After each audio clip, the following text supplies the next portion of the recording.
Welcome, my friends, to the Sage of Quay Radio Hour, your home for free and critical thinking, and I'm your host, Mike Williams. Tonight, my very special guests are Max Bliss and Michael Murphy. Michael and Max are two of the most empowering voices in the ongoing effort to stop geoengineering. Both gentlemen, along with colleagues from across the world, recently attended this month's United Nations Climate Conference, which took place in Paris, France. This conference, along with previous conferences held earlier this year in California and Copenhagen, are attempting to set the stage for the December UN meeting where the wheels will be set in motion to legalize geoengineering and the enactment of over 500 climate laws as part of the elite agenda to implement a one-world government. In this discussion, Max and Michael will offer their thoughts and perspectives on the progress being made to halt the geoengineering programs, along with the challenges still ahead of us. To kick the conversation off, I asked Michael if he could give us his thoughts on the inroads being made regarding the scientific community attending these conferences. And here is what he had to say. I would say that the progress that we made was made on a number of different levels. I was skeptical at first about going for a couple of reasons, but you know, at the end of it, yeah, it was not only a learning experience, but for the activist community, it was definitely an educational experience. And many of the scientists were very open to what we had to say, open to the idea of geoengineering. So it was an opportunity to go into the devil's den, so to speak, and really talk about the agenda, talking about, you know, the main points being weather control, geoengineering, weather modification, definitely not being included in the climate models, and therefore, you know, being that this big algorithm, this big component of climate change is missing, you know, it was safe to come to the conclusion that the models were flawed, you know, and fraudulent, obviously, by those who are in the know. But it was a very important meeting, not only to gather information for an unconventional shade of gray, but for the activist community as a whole. As you know, there were many of us who were out there to really bring geoengineering on the table in a number of the sessions that we went into, and also during breaks. We had a great opportunity. Max, as well as all of the other activists, just did a wonderful job in terms of making connections, building rapport with many of the scientists and even government officials. So it was very important, and you know, I'm very proud of everybody. No, I'm telling you, when I saw the updates on Facebook, it put a smile on my face because it really, well, first of all, let me just say this. Like you said, Michael, it's insight into what goes on behind the scenes. Now, I was thinking to myself as I was watching the updates by yourself and Max, what would, you know, nobody would know anything about what goes on there if you guys weren't there reporting back. And I think it's so important to be able to, you know, to get a glimpse into what is going on within those four walls, within the confinement of those types of conferences. So I think you guys, what you did was an exceptional job. Seriously, nice work. Thank you. Thank you. Now, could we give a shout out to some of the other activists, Michael and Max, because I know it wasn't just the two of you guys. We had others there, and I just want to make sure that, you know, we give them accolades also. Absolutely. We had Alexandra May Hunter. She was looking at the legal aspect and looking into all the laws and the health impacts. There was Patrick Roddy, and he did his own paper about geoengineering and the harm it's causing. And you had Terry Lawton from Ireland. He was just such a passionate man that was able to connect with so many people. His enthusiasm was just really, really electrifying. It was just fantastic. Excellent. Now, Max, did you and Olga Raffa, sorry, Olga Raffa as well. Oh, Olga, yes. She prepared something called the Directive, which was a document asking the government to stop geoengineering. Okay. So, and she asked a lot of really good questions as well. Now, Max, did you do your presentation? I did. I got to present my poster and speak to different scientists about it. We actually had a lot of access to scientists. I got to speak with a lot of people, and I have to say that some of them were completely understanding what we were saying and could gauge our understanding what the motivations were, especially people from developing nations like India or Ethiopia or Congo and places like this, the ones which are really have been exploited for many, many years, they did not really have any problems comprehending what we were sharing with them. Okay. All Yeah, right. it's really good. And it's interesting talking to some of the scientists from other places, like the UK or America or whatever. You know, some of them were uncomfortable. Others were listening. There were some guys from Australia who completely understood and were able to corroborate what we were sharing by telling me about different papers that I might have missed and things like that. And they registered the extra increase in aerosols in the atmosphere at particular times. So it really helped to fill in more information for the bigger picture. That's it. What I found surprising, and maybe it was just me, is that it appeared that many of these scientists were not aware of the spraying. I mean, did I read into that correctly as you guys are doing Yeah. the updates? I think it depended on what field they were working in, but there were clearly some scientists who didn't even know what a contrail was. Yeah. They didn't understand what's a contrail. That's a condensation trail left behind the airplanes. There's lines of clouds in the sky. Oh, okay. So some of them didn't even know what that was. So it's incredible that we're there educating them as well. There was a large degree of compartmentalization. So a scientist might have certain funding in a certain area, and it could be atmospheric aerosols, but then they're not funded to find out what the source of those aerosols are.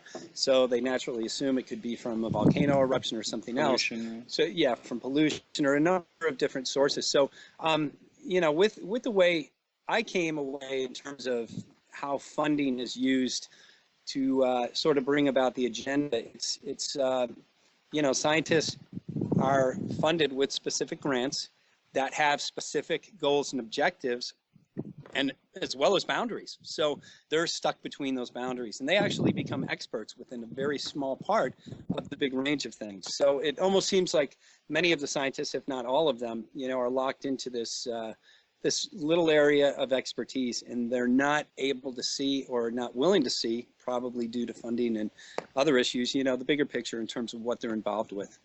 There were also some scientists we spoke to who were completely waking up. You could see their reactions. They weren't necessarily poo-pooing it. They were taking it all on board, and they really wanted to know more. They took information from us. But when we approached them at a later date, their attitude had changed slightly, as if they'd been warned off, or if they'd had time to think about it and decided it was too vulnerable for them. Because they're in vulnerable positions, their whole careers could be destroyed. There's a very sophisticated machine of control for these people with their careers. But I know, even though they may have shied away, we planted a lot of seeds. We really made some ripples, and I know that our effect, we won't understand the true effect until some time goes by. And obviously we've got some people to connect with and to follow up, leads to follow up. And I don't think our impact at that conference is yet to be fully appreciated. Okay, I was going to ask about that. Let me ask this question, because maybe in the audience they would be wondering the same thing. How does this culminate, Michael and Max? In other words, when they get to December, how does that formulate? How does that come together? You have all these scientists, as an example, in the July conference, the conference you guys were just at.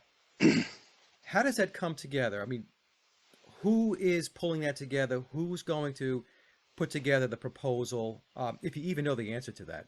The proposals are already being developed largely, and probably already drafted. They didn't share specifics with us, but what a lot of the scientists were there to do, were there to essentially, it was almost this fear porn that they were selling, in terms of, in 10 years, we're projecting that due to climate change, the world, the sea level will rise X amount of feet, and cities will be under, and all of this irreversible climate change. So what our objectives are, and this was their message, is to bring about this agenda.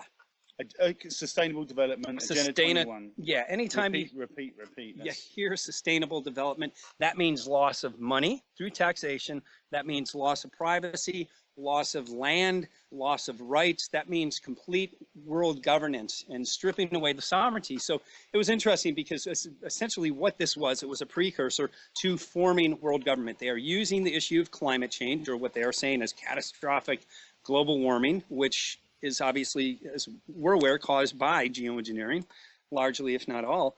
But they're using this fear, this concern, and the scientific community, because I think a lot of them were had very good intentions to bring about this global agenda. So I asked the question in one session when they were talking about sustainability at the local level and talking about different strategies to bring this global governance agenda to local municipalities. And bottom line, we have a very diverse governmental structure, especially in countries like the US, that were designed to protect the freedoms, such as a constitutional republic. And I said, being that we have such a diverse model, what is the strategy to bring or to overcome local municipalities that are resistant? And there was a board of maybe 5 or 6 scientists, and they all kind of stopped and looked, and nobody really had an answer. And bottom line is, we have a lot of diversity, and I said it will be a challenge for you to obviously bring this to fruition because of this diversity. And one scientist, she mentioned a certain country, and I'll have to look back at the footage. It will be in an unconventional shade of gray. She said, well, using this country as an example, that they're actually suing local municipalities if they do not come in line with this agenda. So that appears to be what the strategy is and will be. And I think we're coming into there's no question about it, we're coming into a very oppressive time, utilizing a several thousand-year-old agenda to bring about global governance. And I think we're in some world government. I think we're in a very, very dark time if we allow this to happen. Yeah, so it's Agenda 21, right, Max? It's they mention, I don't know, they mention it in every single session. Every single session. They didn't mention Agenda 21. They just mentioned sustainable development. Yep. Because everything has to be sustainable. But it was certainly that that was the main focus of the whole conference. For me, that conference is about consensus setting with all the scientists, so they're aware of the current consensus. Not a true consensus, they're just setting the consensus. So that's where they know, that's what they need to be educating the masses with. It's almost like that conference was there so to educate, set the latest consensus, so that those scientists will then go out and disseminate that information as if that is the consensus, where they've just been instructed. And every single session was about sustainable development. This is the real agenda of climate change, is to bring about this global treaty that people are going to have to adopt. The people aren't going to get a choice about it because the government's already signed up to it. And of course, the latest version is called the United Nations Post-2015 Agenda, which is basically an updated version of Agenda 21. But interestingly, Lexi attended one particular session where they were looking about how to strong arm, that's my dog, That's okay. how to strong arm nations who would be reluctant participants. They have got documentation about how they're going to bribe people within governments of reluctant nations, or they're going to introduce a system of penalizing nations so that they can bully them into acceptance. So they are preparing for some sort of resistance, and they openly talk about penalizing them, and they openly talk about bribing them. So they've got a mixed package. However, whichever system will work best for them, if they're unbribable, then they'll penalize them. And this is about strengthening the global trade system. This is a very, very important document here, where they literally will say how to entice reluctant countries. Perhaps the most important challenge for long-term management of climate change is getting countries that do not want to spend their own resources on mitigation to do more. I call these reluctant countries, because these countries do not put global warming high on the list of national concerns. They will not do much to control emissions, except where those efforts coincide with their national goals. Outsiders can change these countries, outsiders can change how these countries calculate their national interest by threatening penalties, such as trade sanctions, or offering carrots such as funding for investments that lower emissions. Outsiders can also provide information on global warming dangers, which will in time help reluctant countries see their interests differently. So, I mean, this goes on and on and on. They are literally, they're preparing for full implementation of one world government, and it's through sustainable development being implemented because the widely accepted fear of global warming, which of course is ridiculous because we've had no global warming for 18 years. Right. You know, they've got a problem. Overall global warming hasn't happened. You know, they've got strategic global warming because they're using geoengineering. They can have extremes of weather, which they might be able to attribute to this global warming theory. But we know that that's geoengineering, climate engineering, weather modification. So they're actually doing targeted ozone depletion. They're increasing rainfall. They're creating droughts in other locations. They're bringing about these extremes, which are being blamed on this theory of global warming. And it's all to bring in sustainable development, Agenda 21, our communist future under climate change. Yeah, that was kind of the joke. Our common future under climate change was the name, but you know, those of us who are aware of political strategy, what really shocked me was I interviewed a couple of scientists while I was there, one from India, another from California, and really liked both of the scientists, but the way that they've been taught in the scientific community that these types of political strategies were a good thing. So they're saying, yeah, we hope, you know, that we can see the change at the local level, bringing this about. And, you know, if we can't get people to cooperate, then I think, you know, it would be a good idea is sort of the mindset to put sanctions or various manipulations to change our political structure. And, you know, it's the deception of the system is so shocking that we have these brilliant people that had an incredible amount of data inputting into their minds. Yeah. But it's almost like, you know, as being a computer, data in, data out. And these people are considered some of the geniuses around the world. However, they're not seeing the whole agenda. And that's very shocking because we have people who are brilliant, you know, using that brilliance really to bring about something that is not good for humanity, not good for any of us, including their families. You know, and I think it was very important for us to get in there, speak to them. And also, you know, I was very happy in the sessions to see the various geoengineering was brought up at most, if not all, of the sessions that we were in. No, I don't think geoengineering was really. Well, I think it was undercovered.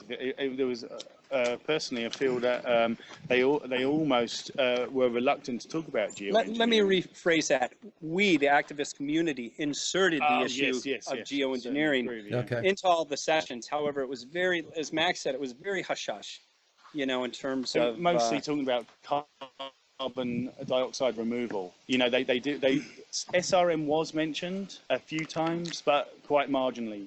But the thing is, what they want to introduce is a carbon neutral society. They're trying to demonize carbon dioxide so much that everybody is going to willingly accept we need to make these changes. You know, you've got the big oil companies who are actually prepared to move to this time when we don't depend on fossil fuels anymore, and they can have an even better monopoly on energy supply. People think, big oil's against the global warming thing. Of course they're not. They're the same people. Right. They're the same people who own big oil are the people, you know, the Rothschilds, Rockefellers, the rest of them. You know, they're all the same people, and this is all part of the deception to give this impression that there are opposing forces at the bigger stage, the bigger players. But the truth is, they actually are preparing to maneuver into a better monopoly for themselves. They are behind renewable energies. BP is one of the biggest solar panel people, and obviously I'm not against solar panels. I want everyone to have them for free. But you know, the idea that big oil is against this global warming movement, that's just a misnomer. They're controlling it. They're most definitely a part of it. And in fact, moving away from big oil, I just happened to notice that one of the people here who are behind strengthening the global trade system, which is shifting to a carbon-based trade system, is Chatham House, the Royal Institute on International Affairs, which is basically the British version of the Council on Foreign Relations. So these are the NGO companies that the establishment use to control our destinies, that shape society. It's social engineering as much as geoengineering. And we have got the most insidious organizations in the world right at the heart of this whole agenda. It's incredible. It goes all the way to the very, very top. You know, this is their goal for one world government. They're all in on it. They want it. They want everyone to be have transhumanism. They want us all to have smart dust inside our bodies. You know, transhumanism is a part of the issue. It's strange. It wasn't mentioned at this conference, but it was mentioned at the Berlin Climate Engineering Conference about transhumanism. Because basically they would like a world where everything is connected by the Internet of Things, where basically technology is in everything. That's what the bioeconomy is about, and that was mentioned. Bioeconomy is the Sustainable Development Food Program, where they're going to use emerging sciences like nanotechnology, bioscience, and all these. There are many more emerging sciences to merge with biodiversity, so that basically everything will be connected, everything will be controlled, your every movement be monitored. They'll even have plants that will indicate when the irrigation system needs to water them, so they can water the minimum amount of times, because they'll have sensors built into the genetic structure of the plants. They've even got new plants that have pesticides genetically engineered into the plants that they secrete. When they secrete liquid out of the plant, that is its own pesticide. And of course, these harm bees and other pollinators, which just fall straight into the arms of Monsanto. You know, that basically the corporations are only there for the bigger agenda. Corporations and government, I don't even know which one is which, but they're so, I don't even know if there's a difference really, except for the structure. But realistically, the people running the governments and running the corporations, they have the same interests, or they're linked by the puppet, the handlers, whoever it is. They're basically moving towards this in unison. Yeah, I mean, it's very obvious that there is a global, a worldwide infrastructure in place, and just listening to everything you guys are saying, it's like a bad dream. It really is. You know, I mean, they want to control everything. You know, it's awful, but I think that the more we learn about it, and the more people also decide to find out more about it, their deception, it does rely on a mass deception. This relies on everyone being fooled by all the lies. And I think that as more and more people begin to realize, actually, this agenda is being misrepresented, and it's really about taking away our freedoms and giving the oligarchy, the ruling elite, the final power game that they've always wanted to achieve, which is one world government. They weren't happy with their empires in the past. They weren't happy with their colonies. Now they want the whole world. Yep. And it's like the final great game for them. But I think if enough people realize what the mass deceptions are, especially those in the establishment, those are the people we'd like to wake up the most, then I think that actually there'll be a huge paradigm shift, and this ruling elite will be exposed for the criminal elite they really are. And Max, I think it's happening. We're seeing that shift, and awareness is very important. And the reason why, because awareness can lead to action. So, awareness alone is not going to change our current system, but it's those taking action. So what different forms of action can we take? And right now, I think the battle truly can be at a number of different levels, but at the local level, I think it's very important. So we look at what the establishment or what the opposition's agenda is, and that is to, from the global level, implement, and implementation was a huge word. So implementing at the local level through quote unquote sustainable development. So I think if we act at the local level, we can have an impact at the national level, but that has to be done by the masses. And if we put our local legislators, state legislators, even legislators from certain countries, if we put them on notice, if we let them know, you will not be supported in any capacity if you support this climate change agenda. you are being put on notice and you will not have a job, you will not have a career, you will not be able to walk down the street in our local city. And that's the kind of pressure that we have to insert. However, I think it's also important to educate, to go in to build rapport. I think that's always the first strategy. You want to go in, you want to build rapport. We're not here to make enemies with anybody, but I think at the local level, a lot of people are not aware. And when the Obama administration, which right now has the Climate Re-Education Committee. It's 23 different mayors and governments from around the world that are going into local municipalities with grant money and with these Agenda 21 objectives. And they're literally buying this agenda into local levels. So we look at the monetary system, how the monetary system has been utilized where we could create deficiencies in certain governments around the world. So they have, a vested interest or a monetary interest to accept a lot of what they're calling grants. And I think Max stated it better. It's really what it is a bribe, but it keeps their governments running. It gives them the ability to continue. And that's what they're using. They're using the monetary system to manipulate and to bring about this global change. However, we do have such an opportunity to reverse this. And I think once people really, and what I'm hoping to do with an unconventional shade of gray is really outline, and that's the third film we did, What in the World Are They Spraying? Why in the World Are They Spraying? But really outline how this agenda, has been created by geoengineering being the biggest climate force, or creating the changes that we're seeing in our climate, and fraudulent, obviously missing from all climate models.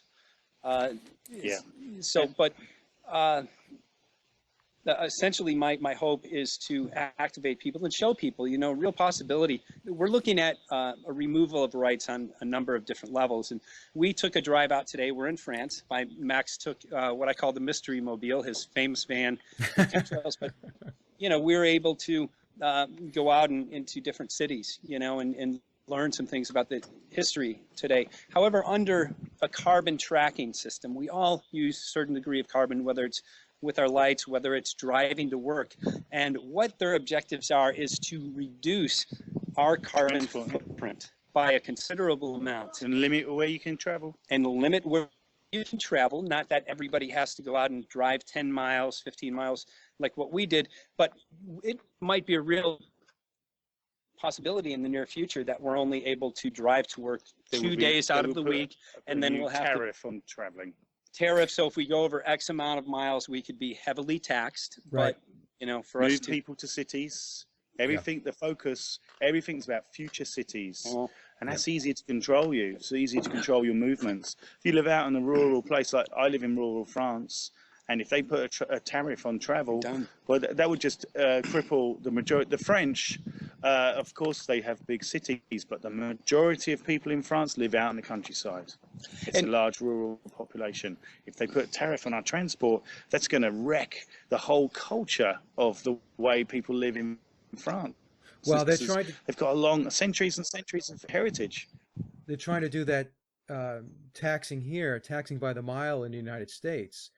And a lot of these towns and states and cities are introducing it under the guise that, well, automobiles are becoming more efficient with their miles per gallon. And so therefore, the tax base has reduced. So now we're going to have to go to Plan B. But of course, that's just a masquerade. That's just to get everybody acclimated to being taxed to travel, to get in your car, go someplace.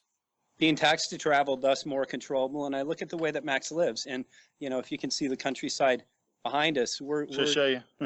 Quick look. Yeah, we're in a beautiful area, and yep, I could see. Kind of look back to thinking of my ancestors and how they lived, and I think this was it. So it really touched me. However, through the system, what it will do or could do if we allow it to go through, it could prevent Max from traveling. And through taxation of driving his vehicle, which he does construction. So his income source could be and would most likely be dramatically reduced, and thus forced to go into the city.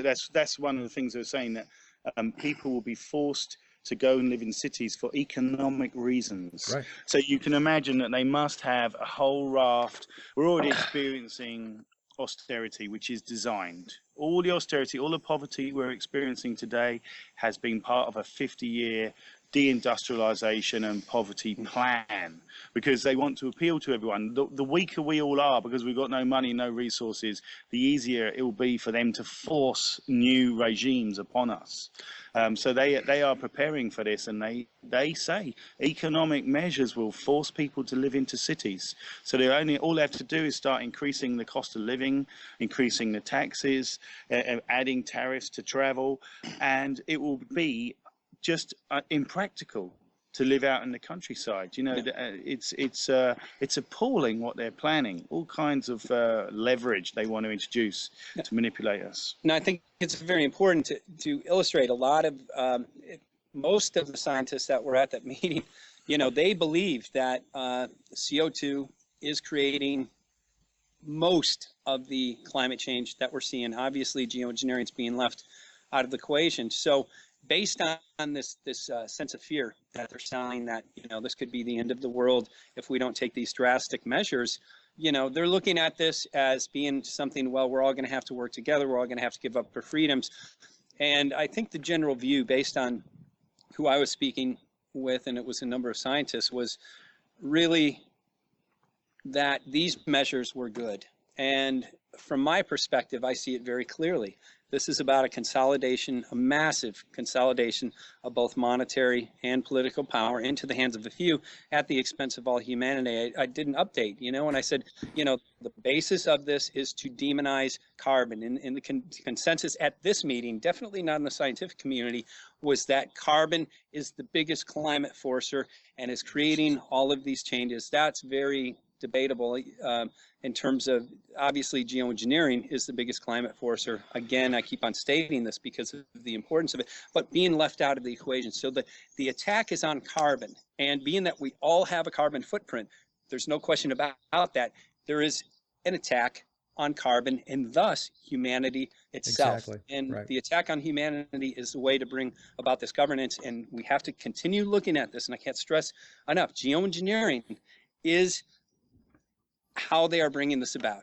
It is creating the climate change that we're seeing. There's no question about it. The droughts, the floods, the changes, the storms. They can use HARP to create that typhoon in the Philippines, the earthquake in Haiti, the tidal wave, the tsunami at the Malacca Straits in Malaysia. And each time one of the NATO military navies was standing there in huge numbers, ready to scoop in, like they had advanced knowledge that this disaster was going to happen, and then they can add geopolitical pressure to these governments. We are seeing the use of this technology to bring about these changes. This is purely the Hegelian dialectic, where they create the problems, they even usher in our reactions, and then they offer us the solutions, and the solutions are one world government through sustainable development through the United Nations. And not only a manipulation, but a celebration by those who are being oppressed, ushering this in gratefully, joyfully, saying, we hope that we can come. Setting up activist groups to demand climate action. Yes, I mean, you're going to see it, more of those things. We had millions of people around the world last fall marching, you know, demanding that our legislators do something about climate change. Well, I want to be very clear here. Misinformed people. There are many agendas under this umbrella, and one of those is the legalization, or should I say the open implementation, legitimization of geoengineering. So, you know, I realize there's been a lot of probably divisiveness and argument about supporting or, you know, promoting this global warming agenda. I want to be very clear about this. Supporting, if you're a geoengineering activist, supporting the global warming agenda does nothing to further our agenda. What it does, though, is supports the global warming agenda, which in turn supports the legalization of geoengineering. Now, as Max said, there wasn't much discussion at all about geoengineering. We did have a breakout session with Alan Robach and Ken Caldera, and I was able to communicate with them and ask them a couple of questions, which was somewhat informative, but we've been watching them and collaborating with them for a while about geoengineering schemes. Collaborating? I would say trying to interact with them at least. Try usually run away from us. Yeah, they were pretty effective at it. It was a respectful dialogue. But so geoengineering was pretty much left out. However, the structure that they're building, even if, let's say January comes, is geoengineering going to be brought on the table and legalized? And the answer to that question is the structure is prime for them to bring in geoengineering and legalize geoengineering, full implementation. I would say, though, that they deliberately decided for this conference that geoengineering would be left out, although we attended what sessions there were. I believe that the treaty, they're trying to minimise the treaty so that it's less contentious. Yeah. And then at a later date, once the treaty's in place, they can make amendments. The floods, the droughts, all these things are engineered using modification techniques. No question about it. So that creates, that's like these attacks on people, because it's weather warfare for geopolitical reasons. These are done to support the campaign so that the media can jump on it and say, wow, look at this California drought, it's a terrible thing. Of course it is, but that can be manipulated. They've been weather modifying there for 50 years in California, right?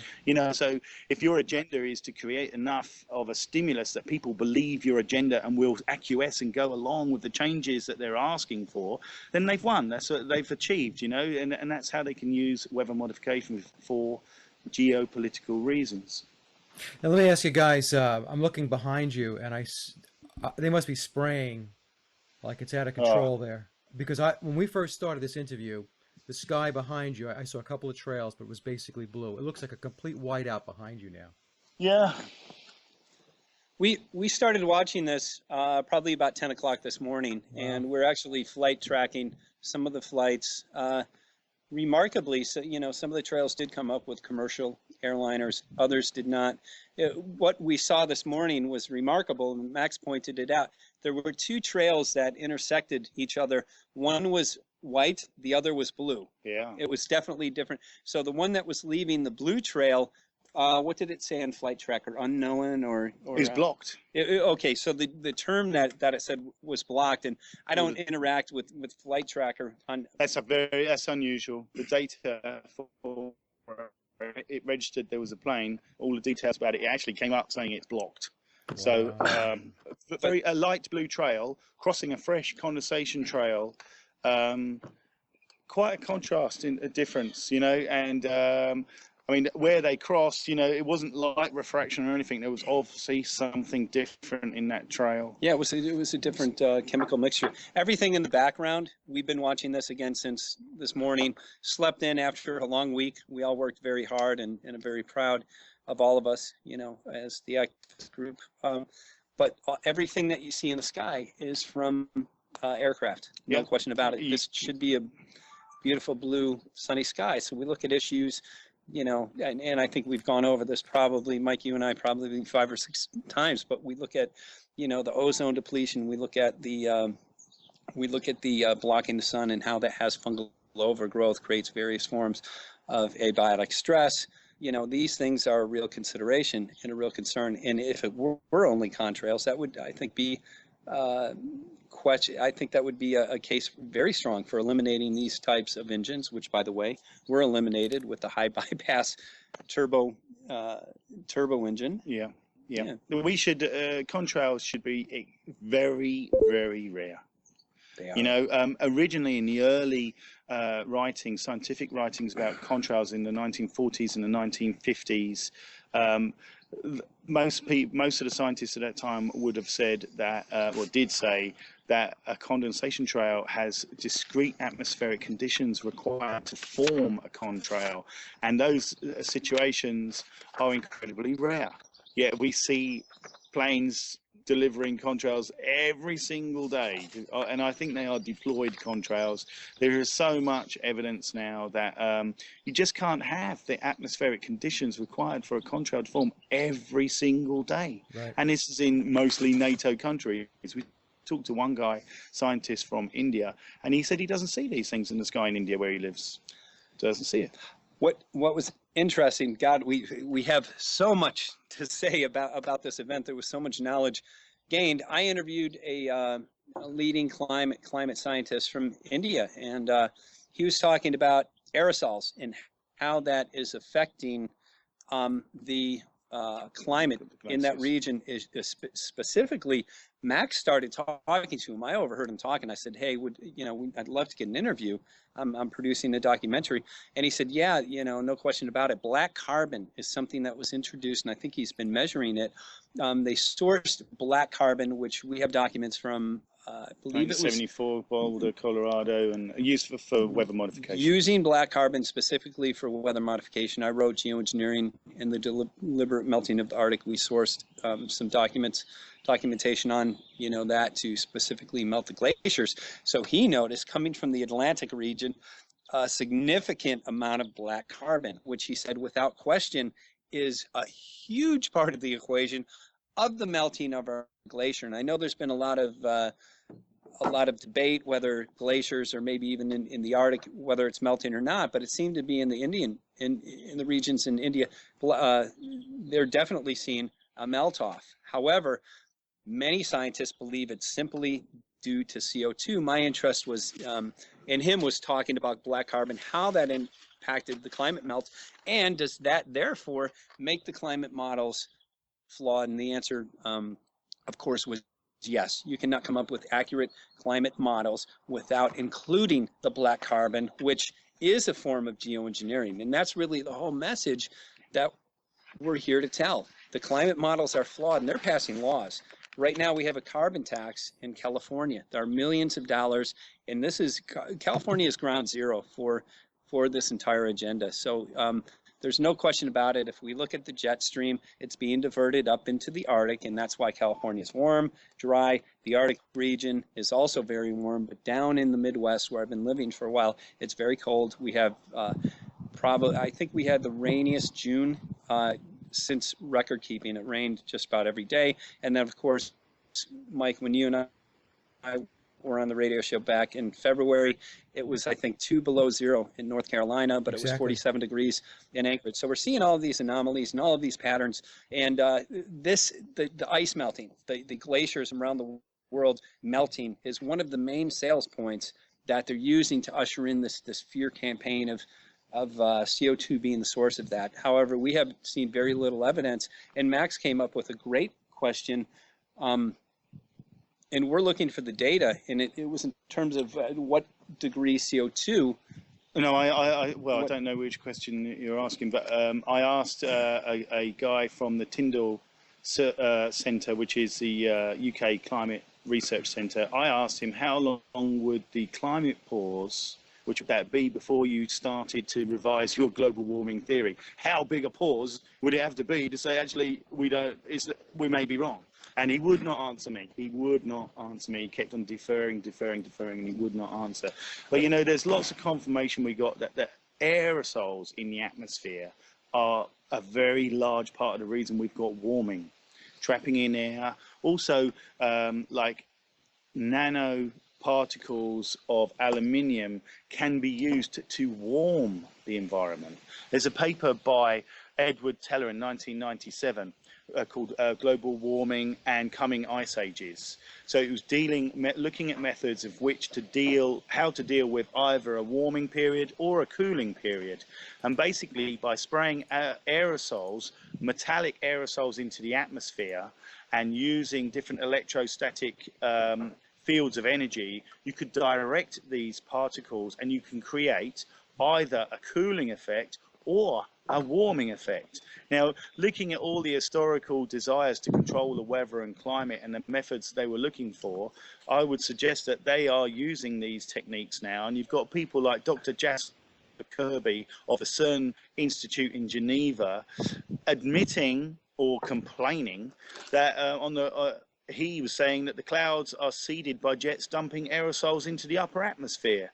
Now, if you start filling or putting all these aerosols in the atmosphere, depending on how they're stimulated by various technologies, you can create a warming or a cooling. So, the fact that scientists are acknowledging that these aerosols are in the atmosphere and they're being dumped there, I think there is a signal that some members of the establishment are observing the development of this geoengineering, this covert geoengineering that's going on. And live in hope that more of them will start to speak out as they realize the bigger agenda is about a global communist system based using climate change as the method to bring people into the fold. You know, it's let's create enough fear and people will give up their freedoms. But I would hope that more scientists will begin to come forward, and I know other scientists also have spoken out. I even came across a paper about a scientist saying that the chemtrails are causing stress to plants because of the extra aluminium in the environment, the raw aluminium, the aluminium oxide, not the aluminium we get that's tightly bound with other elements. Aluminium is such a volatile element that it's everywhere in the soils, but it's already locked away. It's nice and safe. It's not causing any harm. It's these nanoparticles which are dangerous, and they're causing problems to the plants and the trees, and even bees have got aluminium in them now. There's studies now starting to realize bees have Alzheimer's. But in conclusion, I think that I would say that with our attendance in this conference, we've certainly brought geoengineering to the table of some scientists that are unaware about the possible implementation of it right now. I think many of them are aware of it as a possible solution, but they might not realize it may already be implemented. So I think that was a significant part of it. And also many of them were even unaware of weather modification techniques, which is insane really, because they've been in development now for well over 100 years. Terry Lawson at one of the breakout sessions asked, and I think the number, and Max, you might have a better idea of the specific number, there were how many hundreds of weather on the record large scale? Nations. There are 42 nations. 42 nations. According to the World Meteorological Organization, which is a part of the United Nations. There are 42 nations with full-time weather modification programs, and some of these programs they are. I mean, there's a list there. There's a list there. That's just one state in America. And one of those programs is over 184,000 square miles. So that's just one of these experiments. Just one of them is 184,000 miles, not included in any of these models about what effects there is on climate. And in fact, Alan Robock said, "Well, in my opinion, weather modification doesn't work." Which is a ridiculous statement considering they had the ENMOD treaty, the Environmental Modification Treaty, following the use of weather modification for warfare purposes in Vietnam. So, it's an incredible statement that these climate scientists would just shrug off weather modification. And I think the reason for that is because they just want to focus on demonizing the life-giving gas of carbon dioxide. Right. Well, I liked what Terry asked. So in a breakout session, Terry from Ireland, he said, okay, we have documentation of the climate weather modification programs going on. Have any of these been considered in the climate models? And we have it on film, and this will be in an unconventional shade of gray. Silence. All the signs kind of looked at each other. No. And what that tells us, again, this is a major factor in climate change and being left out. So it's very clear to me, that there's no question. We have very flawed models and a very, I think, naive scientific community. And again, talking to these various scientists, as people, I like them. Yeah, they're good people. The interviews, the people who I interviewed with, who had diverse beliefs on this. I said, hey, we're all going to have dinner. We'd love for you to join us. Of course, none of them did, but people who I thought were very well-meaning people. But again, the degree of deception, and I guess there was a term that somebody used, and I hate to use it, but I think people being very deceived. Good, well-meaning people who are carrying out a very evil agenda, an agenda that is really against themselves, against us and their children and the rest of humanity, and thinking all in the while that they're doing something good with smiles on their face and a desire to push this agenda. So it really illustrated to me the power, that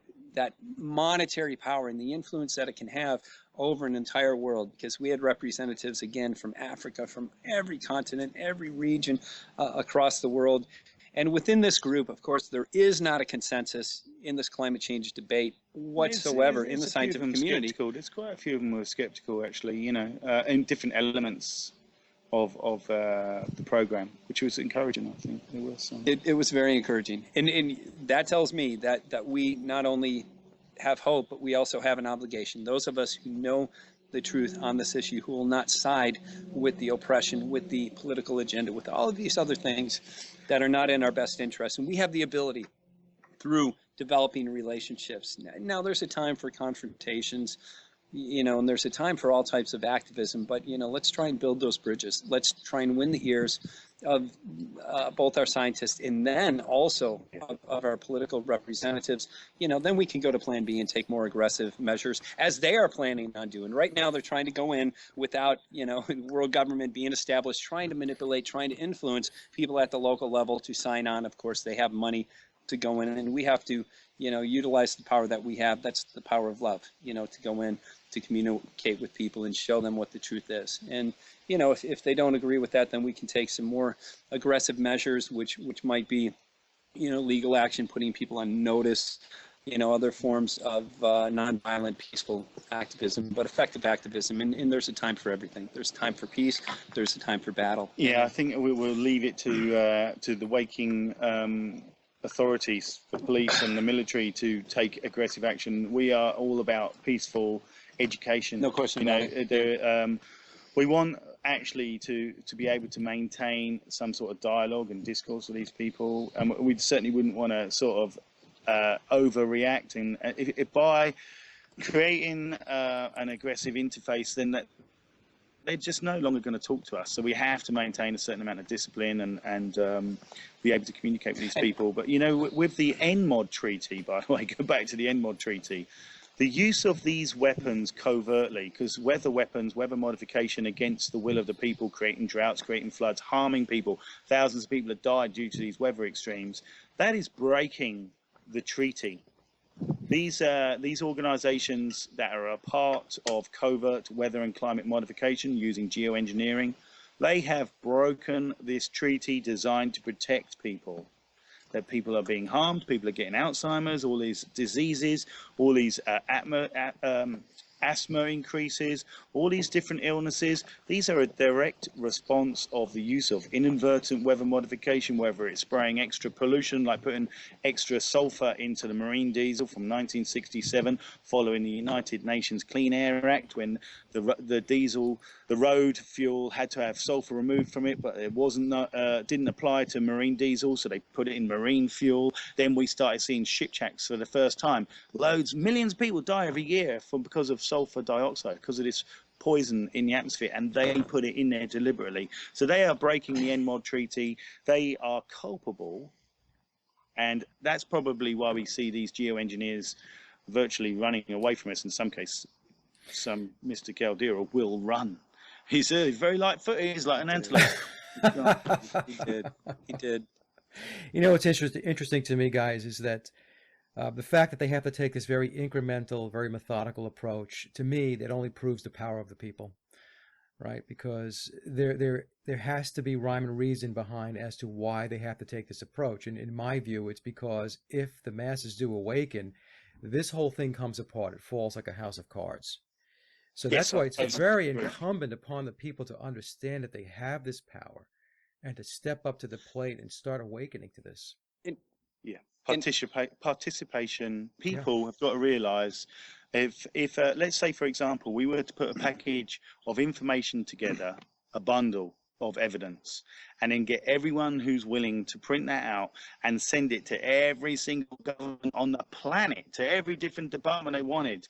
That's because a few people decided that that was the right thing to do. We'd be hoping to inform all those reluctant players, all those reluctant governments, and create a dent. People got to do that, though. We can't do everything ourselves. We need people to participate, and just confronting your politicians, even though your politicians may go through a preordained denial.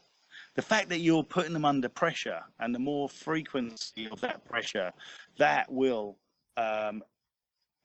start to challenge whether or not they move forward in the way they planned, when they realize they're going to come across opposition. I agree with Max, and I think that we all have a part in this, but we have to recognize the sign of the times. And there's an old saying, which I think is very flawed, and that is knowledge is power. And I do not agree with that. Knowledge with action is power. So if I learn something or learn that my house is burning down, but I go to sleep, there's a good chance that I'll die, Right. So I had knowledge of the house burning, but I didn't take action. And I think that's where we're at in terms of politically. And I think right now we're looking at the opposition utilizing this whole agenda to come and take legislative and legal action. And if we don't address these two issues, I think we're looking at some very serious implications. However, when we activate, which we will, and which we are, and that's why I'm so proud of the activist community, that I was honored to be a part of here in Paris. You know what? That is where the rubber meets the road, and is where the change happens. However, again, when we released "When the World Out They Spraying," initially, millions of people saw the film within a couple of months, and I felt really good about that. Looking back 5 years later, I'm not feeling so good about what we did because it was only part of what we have to do. Now I'm looking at, ways to utilize the message and, through programs like this to encourage people literally to take action. And that's why we're moving forward with the next film. It's a call to action film. It's going to have very specific measures that we can take at the local and federal and international level, and that's the key to stopping this. Solutions. So we outlined the problem, okay? But if there's a problem and you don't take action, that problem continues usually to grow. Once you recognize a problem, then you have the ability, or should I say the tenacity, to move forward in addressing that. That's where we see change, not only personally, but in our impact on the world. And that's what we need to do, and that's where we're at. Right now, we're in a, trying not to be an alarmist, we're in an emergency, literally, legally and geopolitically. And Right. we have to address that on that level. And if we don't, it's going to be exponentially more challenging to stop it. So we have to look at our opposition and react, or should I say act, or should I say take action on those levels. Yeah, you have to present the reality of the situation. Yeah, I mean, and look, we're at a point where we have to do something, plain and simple. Michael, how is the film coming along? Film is coming along great. We released the trailer. You can find that at unconventionalgray.com. We need some more funding, so we need some angels. The first film, we raised enough money in about 2.5 months. We're looking at probably a little bit longer, in terms of implementation. We could probably have a film done first of 2016. Paris was, I guess, fuel to the fire. It gave me a greater depth of understanding in terms of what's going on, but also I had the opportunity to interview a lot of the activists, also a lot of scientists that gave us scientific information in terms of the models being flawed, and that's really the big part of the story. So my goal is not to really reach the masses that we reached with the first two films, but it's to activate, a remnant, and that's all that we need. This is not a popularity contest. It's not about waking millions of people up, although that's not a bad thing. But right now it's about really implementing our strategy and stopping this climate change agenda based on the fact that geoengineering is creating climate change. And that's where I think that we really have to be right now. Awakening people alone, just, again, awareness is not the solution to this problem. Awareness and then action, effective action. And when I talk about that, people say, yeah, we have to take action. Well, we have to take the right action, because if your house is burning and you tell people on Facebook your house is burning, but you fail to take action, your house most likely will burn down. If your house is burning, you let people know on Facebook, and some of the people come over with gasoline and throw gasoline on your house, guess what? Your house is definitely going to burn down. So if we talk about strategies, implementation in terms of what we're trying to accomplish, and be very prudent in the way that we move forward, then I think that we will have the change, and that's what we need to do. Yeah, And it's I think about critical mass, right? I mean, it's critical mass. We have to get very informed people in action, boots on the ground, at a critical mass level. And I think that we have that. I think that we had critical mass probably about a year in the just going out, I travel around the world. Now I can, thanks to Max and everybody else, I consider myself a world traveler. But yeah, it's people are waking up about this. However, activation, and utilizing maybe even the remnants of those of us who are aware of this with a very succinct, specific strategy. That means legal. And if you go to geoengineeringactionnetwork.org, I'm collecting names right now for a class action lawsuit, and we feel right now we don't have any attorneys who are spearheading this. We're certainly looking for them, but I think the most effective way to look at this is the climate change mandates, the taxes, which we now have in California, other areas around the world. Those are creating monetary damages, and they're moving forward with legislation, with mandates and taxation based on a flawed model and a model that does not have a consensus or a conclusion, that being CO2 being the driving force of climate change as the source of our global warming. There is not a consensus in the scientific community.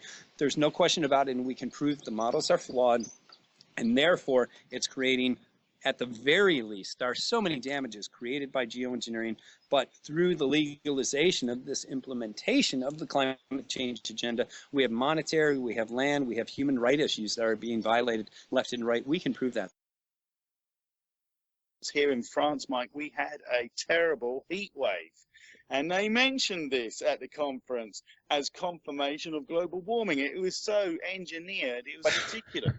But they did mention when we were on air in February 6th or whatever it was, the -2 or 3 degrees in North Carolina. Yeah, they wouldn't bring that up. No, of course not. Oh man, so you were saying though, but you had some fun there too.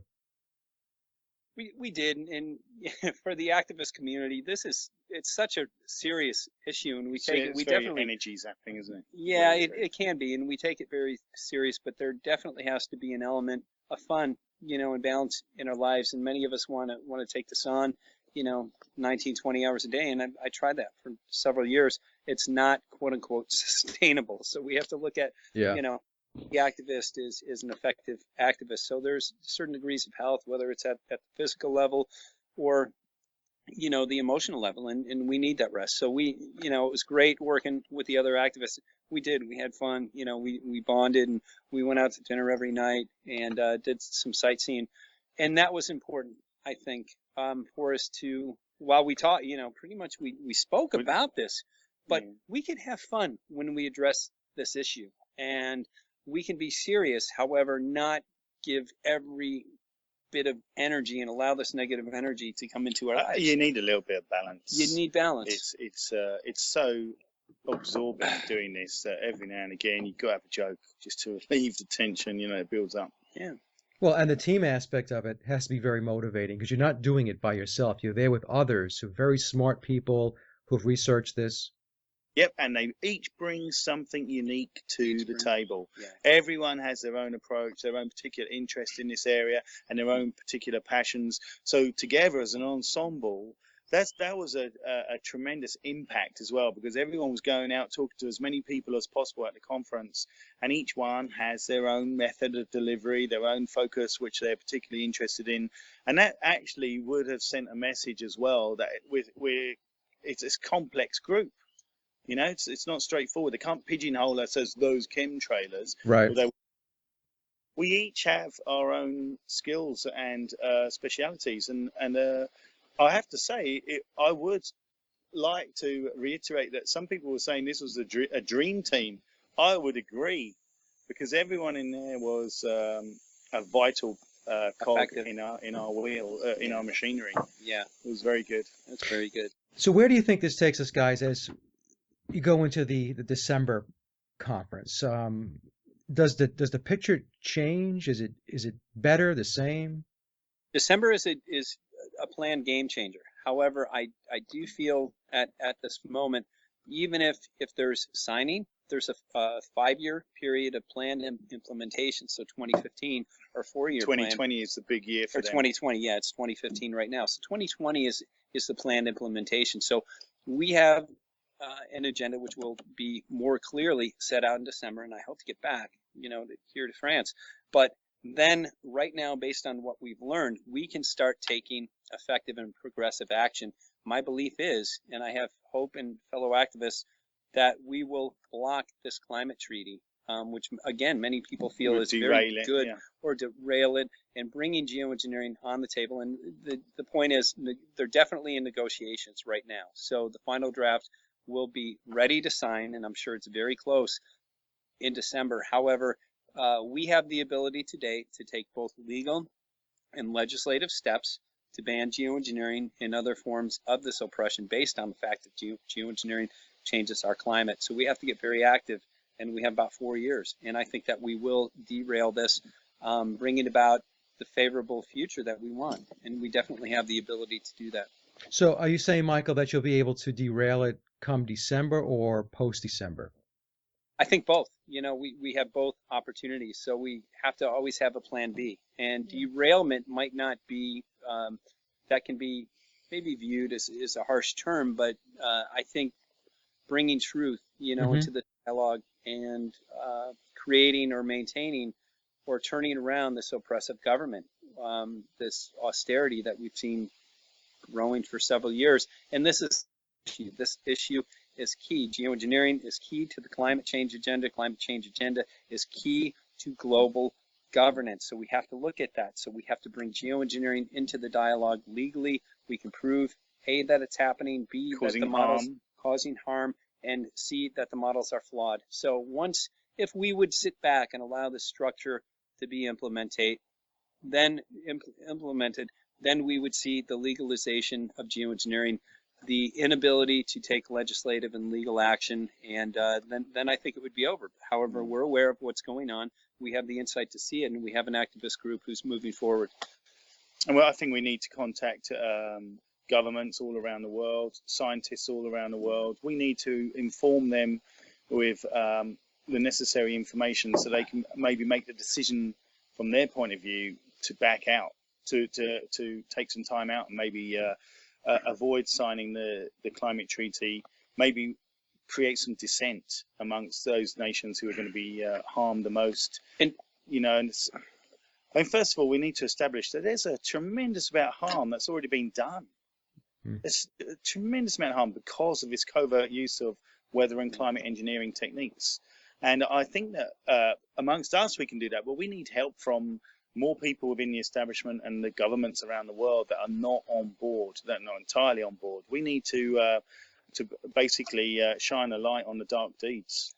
And I think that was a great idea by Max. If anybody wants to contact me to go to or see the updates from the conference on Facebook, go to my What in the World Are They Spraying Facebook page, and then you can also email me on my Facebook page, Michael J. Murphy. There are many of us, so you can find me from the What in the World Are They Spraying. We need help, to write this up and support, to work together to get this information out.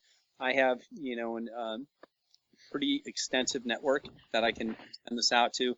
However, it would be very helpful for somebody to help write this up and support us in that way. So if you have the ability to do that, please, write me and we'll talk.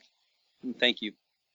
Yeah, well, I'm just going to say your updates from both Max and Michael were great. They were very uplifting. They were motivating because, you felt like that we had the proper representation there.